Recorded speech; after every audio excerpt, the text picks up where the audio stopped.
Hello friends, the topic for this video is gratuity under section 10 subsection 10 of Income Tax Act.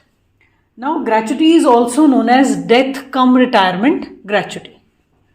So दोनों में से अगर आपको कुछ भी नाम लिखा है it is one and the same thing, either gratuity और death cum retirement gratuity. सबसे पहला क्वेश्चन आता है gratuity होती क्या है. It is a lump sum payment. एक इकट्ठा अमाउंट मिलता है आपको which is made by the employer to the employee. कब मिलता है? जब वो जॉब को छोड़ रहा होता है. When ever the employee is leaving the job, may be due to retirement और एनी अदर रीजन, और उसने बहुत ज्यादा लॉन्ग एप्रिशिएबल सर्विसेज दी है. So it is like a reward that is given by the employer to the amount. But ये एक lump sum amount होता है, मंथली नहीं, लमसम में देते हैं बिकॉज आपने एक बहुत अच्छी सर्विस दी है. Earlier it was a voluntary payment, but now government ने क्या कर दिया है कि इसको एक कंपलसरी पेमेंट कर दिया है बिकॉज कुछ लोग ही नहीं दे रहे थे.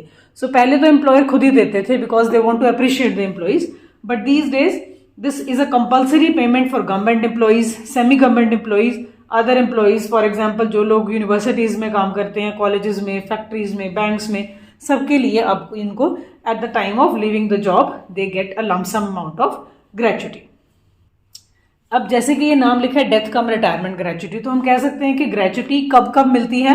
सबसे पहली चीज है जब आप जॉब को लीव कर रहे होते हैं तब मिल सकती है आपको. लीव क्यों कर रहे हैं? Because of some personal reasons और इट कैन बी रिटायरमेंट. और सेकंड होता है जब एम्प्लॉय की डेथ हो जाती है तब उसकी फैमिली को एक लमसम अमाउंट पे कर दी जाती है.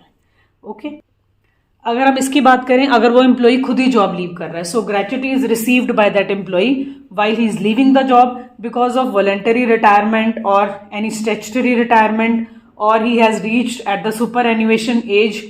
So gratuity received by this employee is taxable under the head salary. हम जो head पढ़ रहे हैं salaries head, अगर उस employee ने job को leave करा है due to the retirement, voluntary retirement और superannuation age, तो उसको हम salary head के अंडर लेकर आते हैं, taxable करते हैं. और इसमें से कुछ exemptions होती हैं जो अभी हम आगे पढ़ेंगे. कुछ अमाउंट उसकी एग्जाम्प्ट होती है जो टैक्सेबल नहीं होती है under section 10 subsection 10.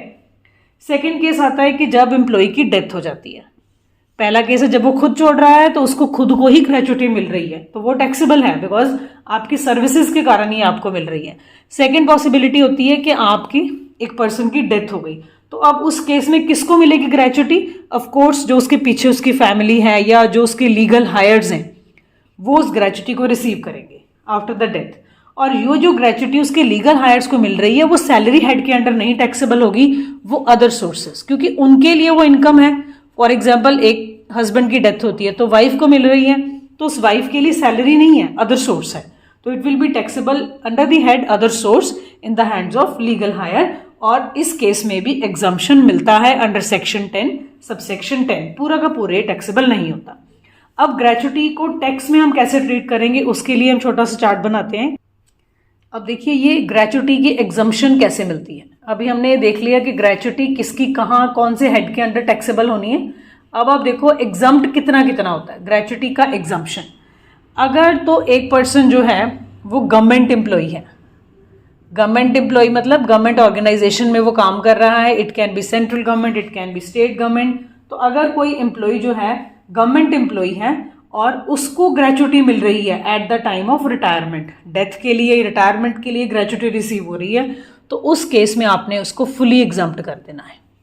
Government employees के लिए what ever the gratuity is being given to that government employee, पूरी की पूरी ग्रेचुटी एग्जम्प्टेड होती है बिकॉज वो अपने टाइम में अपनी इनकम के ऊपर टैक्स पे कर चुका है, तो उसको अभी आपने कोई भी टैक्स नहीं लेना. और ये जो है सेक्शन 10 सबसेक्शन 10 क्लॉज 1 के अंडर इनकम टैक्स एक्ट के अंडर गिवन है. नाउ सेकेंड कैटेगरी आती है नॉन गवर्नमेंट एम्प्लॉइज की. अब नॉन गवर्नमेंट एम्प्लॉइज कौन से हुए? जो कि नॉन गवर्नमेंट ऑर्गेनाइजेशंस में काम कर रहे हैं. उनके लिए सेक्शन कौन सा अप्लाई होता है? इनके लिए सेक्शन 10 सबसेक्शन 10, एक तो है 2 और एक है 3, 2 सेक्शंस अप्लाई होते हैं. तो अब पहला है कुछ एम्प्लॉइज हैं जो payment of gratuity act 1972 POGA, payment of gratuity act 1972 के अंडर कवर होते हैं. और कुछ एम्प्लॉयज़ हैं जो पेमेंट ऑफ ग्रेचुटी एक्ट 1972 के अंडर नहीं कवर होते हैं। तो इनके लिए अप्लाई होता है सेक्शन 10 सबसेक्शन 10 क्लॉज 2, और इनके लिए अप्लाई होता है section 10 subsection 10 clause 3, and these are not covered under the payment of gratuity act. इस केस में देयर आर 3 लिमिट्स, उसमें से अभी हम रीड करेंगे कि एग्जम्प्ट लीस्ट होगा। इसमें भी अलग से 3 लिमिट्स हैं जिसमें से आपने मिनिमम को एग्जम्प्ट करना है। So we will discuss these 2 in detail, and this is very simple, fully exempted for government employees. So first of all government employees के लिए पूरा अगर एग्जम्प्ट है तो कौन कौन से एम्प्लॉइज हैं? Employees under the central government, employees which are working with the state government, then is employees which are working with local authority, और employees which are working in defence. ये 4 हम गवर्नमेंट एम्प्लॉइज लेके चलते हैं। इन चारों को अगर ग्रेचुटी मिली है तो it is fully exempted. Now next come to payment of gratuity act 1972। Let's discuss the non government employees case. नॉन गवर्नमेंट एम्प्लॉइज कौन से हुए? जो सेंट्रल गवर्नमेंट के अंडर एम्प्लॉयड नहीं है या स्टेट के अंडर नहीं है, लोकल अथॉरिटी के अंडर नहीं है, और the persons working in defence.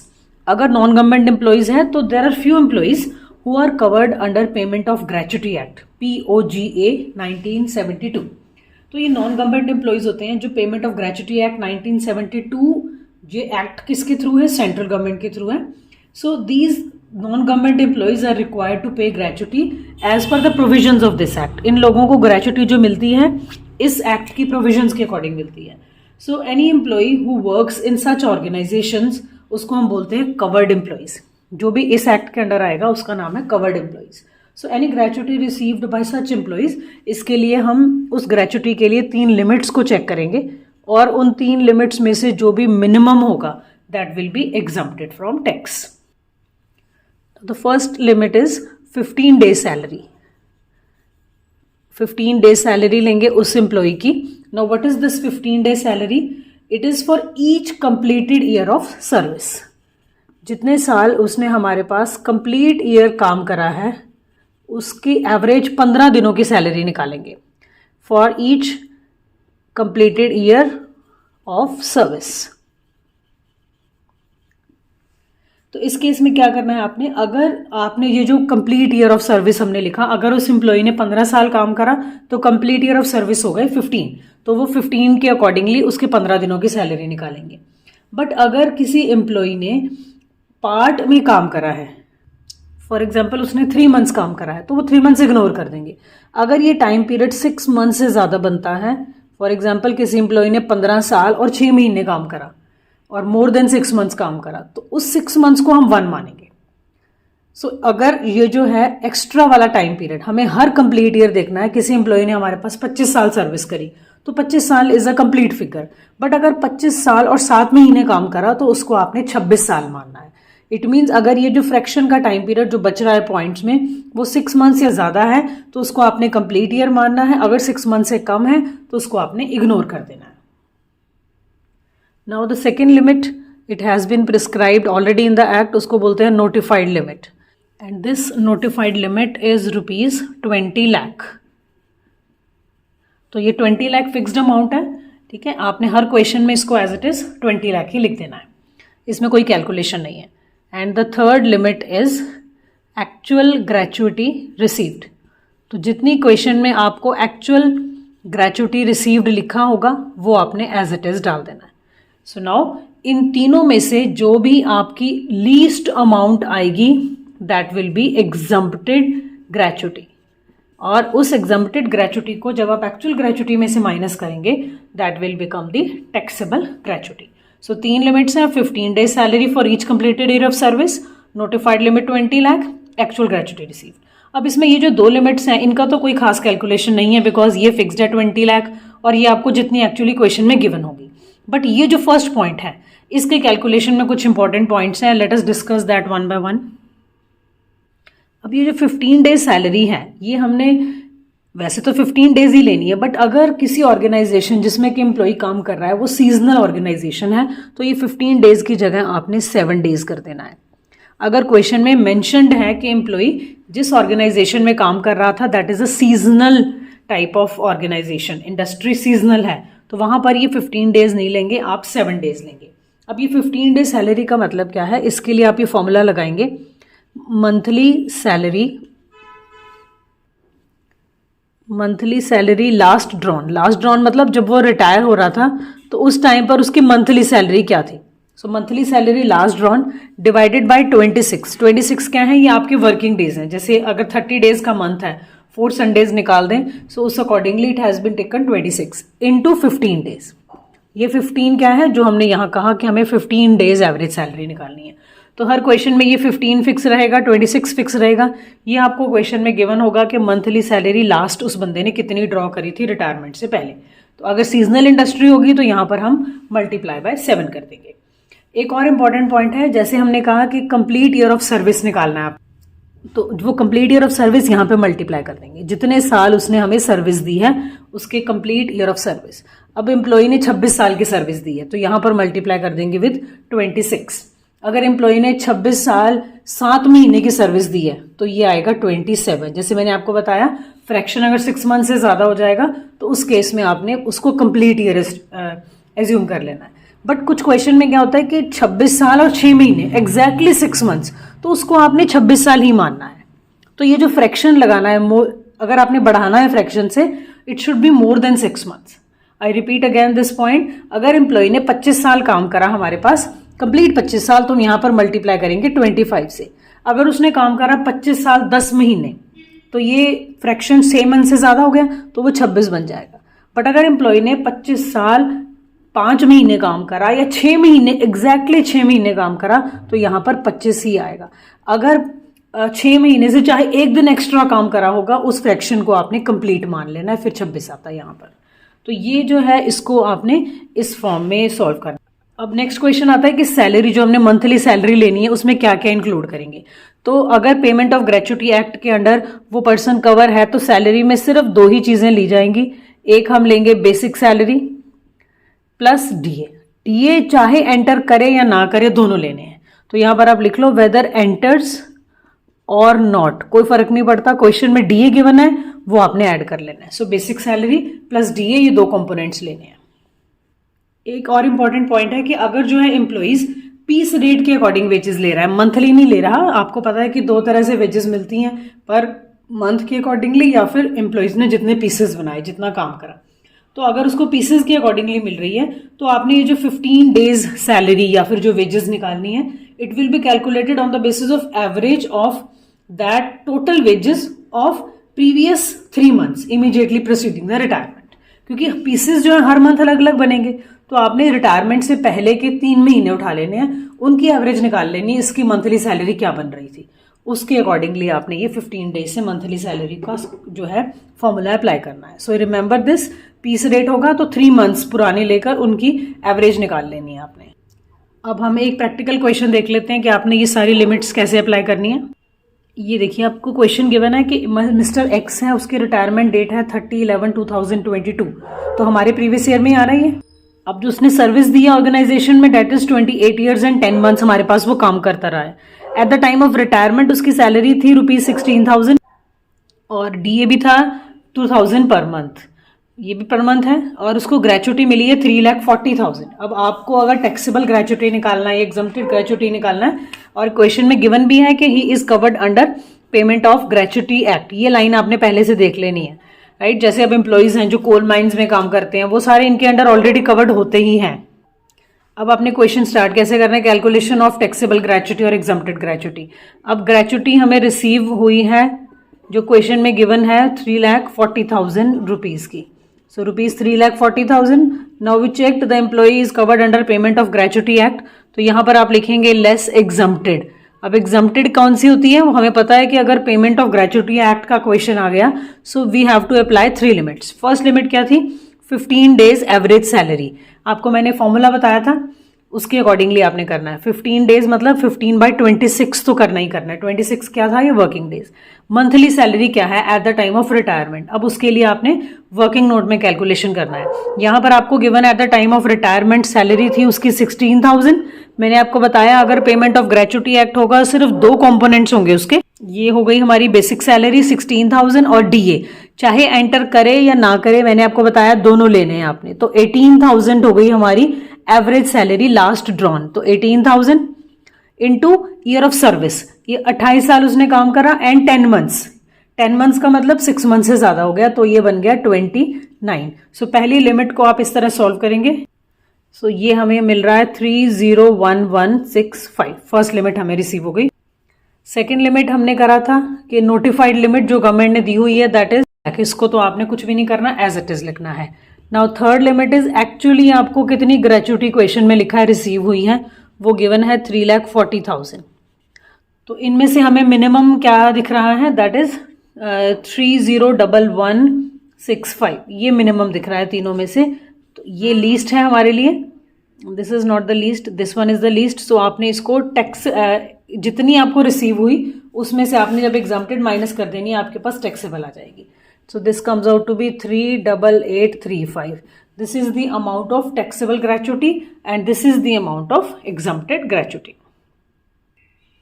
इसके बाद जो थर्ड टॉपिक है ग्रेचुटी में, दैट इज अब हमारे अगर नॉन गवर्नमेंट एम्प्लॉयज का क्वेश्चन है और वो पेमेंट ऑफ ग्रेचुटी एक्ट के अंडर नहीं कवर हो रहे हैं, पेमेंट ऑफ ग्रेचुटी एक्ट के कवर हो रहे हैं, तो फिर तो हम जो पीछे हमने करा वैसे ही करेंगे।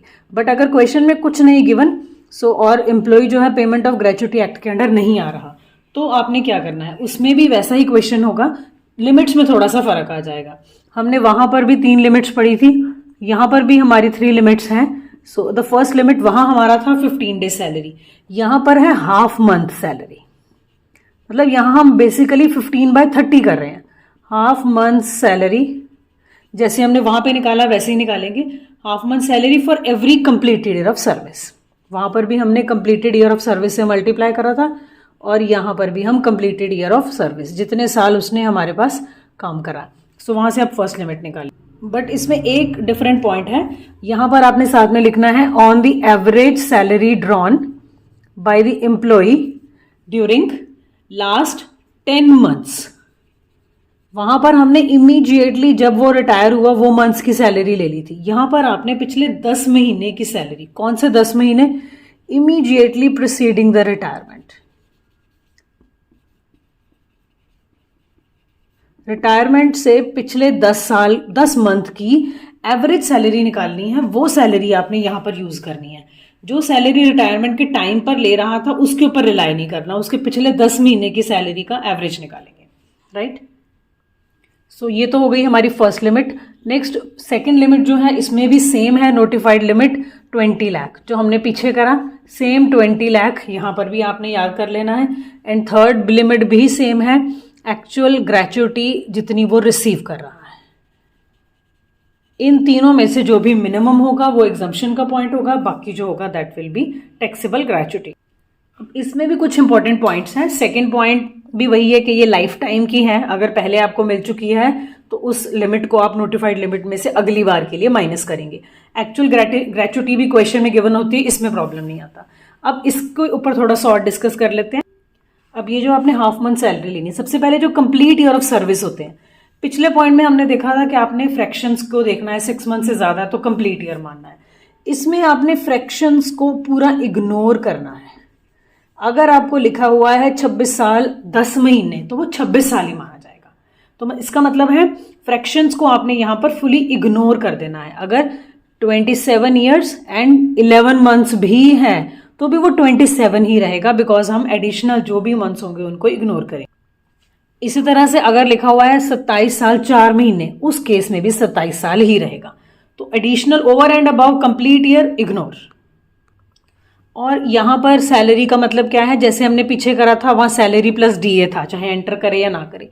यहां पे बेसिक सैलरी लेनी है आपने, प्लस डीए तभी लेना है अगर वो एंटर कर रहा है, अगर एंटर नहीं कर रहा तो डीए नहीं लेना। एक थर्ड चीज भी लेनी है आपने, commission on the basis of turnover. अगर क्वेश्चन में कमीशन भी गिवन है कि वो सेल्स के बेसिस पे उस बंदे को मिलती रही है तो वो भी आपने सैलरी का पार्ट बनाना है। उसके बाद ये जो 10 मंथ्स वाला पॉइंट है, पिछले 10 मंथ्स की आपने एवरेज सैलरी निकालनी है। 10 महीने की टोटल सैलरी निकाल के उसको डिवाइडेड बाय 10 कर दो। अगर 10 महीने सेम ही सैलरी मिलती रही है फिर तो वही हमारी एवरेज सैलरी बन जाएगी। बट अगर 10 महीने में सैलरी चेंज होती रही है तो टोटल सैलरी डिवाइडेड बाय 10 वो आपकी बन जाएगी एवरेज 10 मंथ्स की salary into half into complete year of service. अब एक प्रैक्टिकल क्वेश्चन से और क्लियर कर लेते हैं इसको। Now in this question given है कि पर्सन एक्स जो है वो रिटायर हुआ है 15/6/2022 और उसने 30 ईयर्स एंड 7 मंथ की सर्विस दे रखी थी. Gratuity eight the time of retirement is 3,60,000. Basic salary जो है उसकी 2021 में 20,000 थी और 2022 में जाकर 22,000 हो गई. डीए के बारे में बताया है कि DA is like presumed to be entered in the salary for all retirement purposes, all pension benefits. इसका मतलब डीए एंटर कर रहा है पूरा. एंड टिल 1 अप्रैल 2022 डीए था 4,000 पर मंथ और 1/4/2022 के बाद डीए बढ़ के हो गया है 5,000 पर मंथ. सो अब आपने इसकी एग्जम्प्टेड या फिर टैक्सेबल सैलरी ग्रेचुटी कैलकुलेट करनी है. तो अब इस पर्पज़ के लिए हमें सबसे पहले तो ग्रेचुटी रिसीव कितनी हुई है. Gratuity received is ₹3,60,000. ये क्वेश्चन में गिवन है कि हमें 3,60,000 की ग्रेचुटी मिल रही है. इसमें से हम लिखते हैं लेस ग्रेचुटी एग्जम्प्टेड कितनी है. एग्जम्प्टेड के लिए हमें 1 by 1 वो तीनों लिमिट्स लगानी और सबसे इंपॉर्टेंट हमारी फर्स्ट लिमिट ही है. फर्स्ट लिमिट क्या थी, half months average salary for every completed year of service. अब सबसे पहले हम निकालते हैं half month average salary. Average salary का मतलब मैंने आपको अभी बताया, एवरेज सैलरी का मतलब है रिटायरमेंट से पिछले 10 मंथ्स आपने कैलकुलेट करने हैं. उन मंथ्स में उसकी सैलरी कितनी थी फिर उसका एवरेज लेंगे. अब so now for calculating the average salary हम क्या है, रिटायरमेंट के पिछले 10 महीने में जाएंगे. अब जो रिटायरमेंट है क्वेश्चन में गिवन था हमें कि 15 जून को रिटायरमेंट हुई है, 15/6/2022. तो अब ये जो फ्रैक्शन वाला जून का मंथ है इसको आपने छोड़ देना है, मतलब मई तक का आपने देखना है. So we have to go till May 2022. इसके पिछले आप 10 महीने चेक कर लो.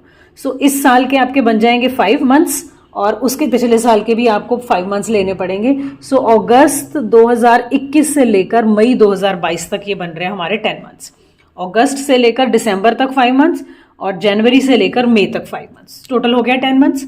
आई अगेन रिपीट, रिटायरमेंट हुई 15/6/2022, जून में रिटायरमेंट हुआ तो जून के पिछले 10 महीने, सो मतलब मई तक, मई से पीछे जाएंगे तो हमारा अगस्त 2021 से मई 2022 बन रहा है.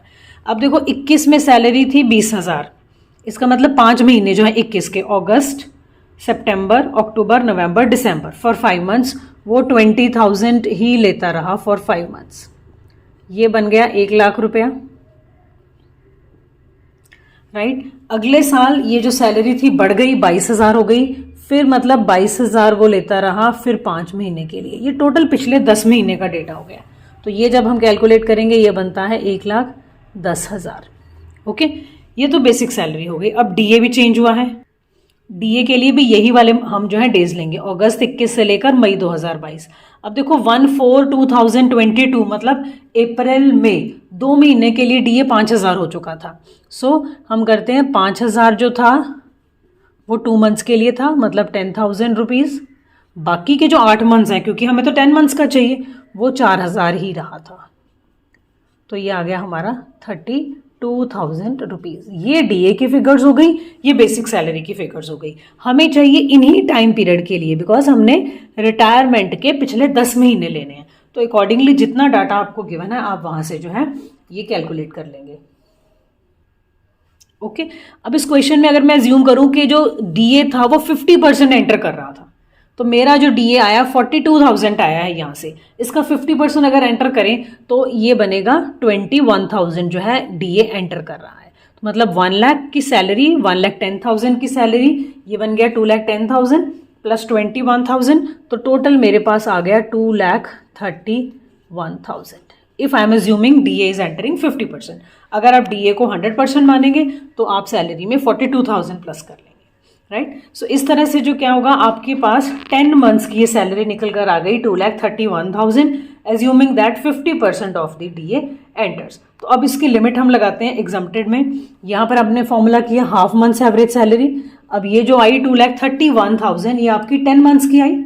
राइट. तो अगर इसको मुझे एवरेज बनाना है तो 2,31,000 डिवाइडेड बाय 10 करना पड़ेगा, जिससे कि मेरी ये एवरेज सैलरी आ जाए. वो टोटल है पूरे 10 महीने की, एवरेज डिवाइडेड बाय 10. तो यहाँ पर मुझे एवरेज ही डालना है फॉर्मूला के अकॉर्डिंगली.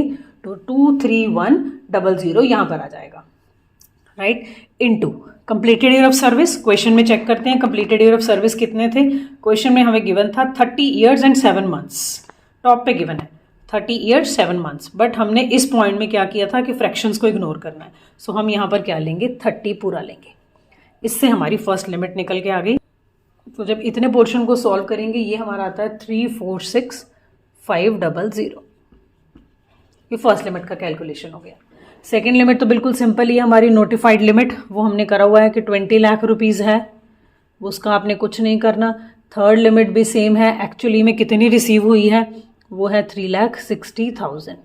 तो अब तीनों में से मिनिमम मुझे यही दिख रही है, सो 346,500। अगर आपको क्वेश्चन में पूछा है एग्जम्प्टेड सैलरी निकालो तो वो है एग्जम्प्टेड ग्रेचुटी 346,500। अगर आपको टैक्सेबल पूछा है तो इन दोनों को माइनस करके 135,000।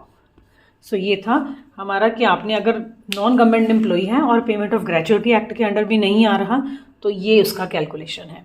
सो whenever you are calculating for gratuity just first check employee कौन सा है, गवर्नमेंट है सारी की सारी एग्जम्प्ट कर दो, नॉन गवर्नमेंट है फिर चेक करो पेमेंट ऑफ ग्रेचुटी एक्ट के अंडर आता है कि नहीं आता है। अगर पेमेंट ऑफ ग्रेचुटी एक्ट के अंडर आता है फर्स्ट पोर्शन, नहीं आता है तो ये वाला last portion. So this was all about the calculation of gratuity under income tax act 1961। Thank you.